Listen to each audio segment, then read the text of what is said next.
this video, I'm going to triage some critical events I saw on my tenant yesterday.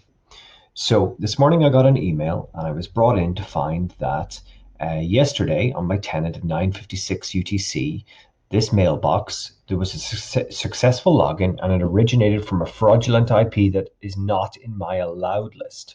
Okay, so let's take a look at that.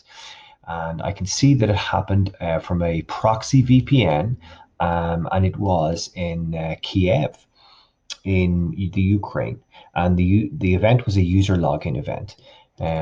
Now, there may be cases where I believe this to be a breach. In this case, I know that this was a legitimate event because we were using a proxy in Ukraine yesterday.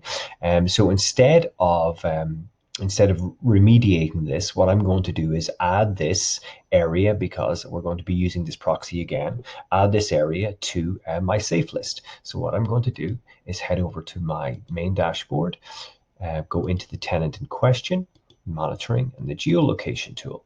And here we can see the events in question, 37 critical events yesterday in the Ukraine. So popping into the Ukraine, and I know that this happened around Kiev. Now, I would have the option here of allow listing the entire of the Ukraine as a region.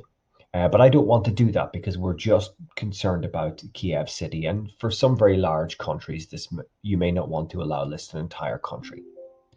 So in this case, I'm going to go down to Kiev and I'm going to draw a radius region around that. So any IP traffic that I see within that region will have its risk demoted.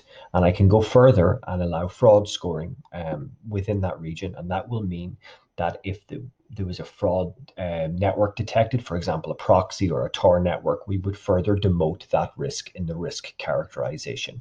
And that's all you got to do. And all you do then is apply the changes.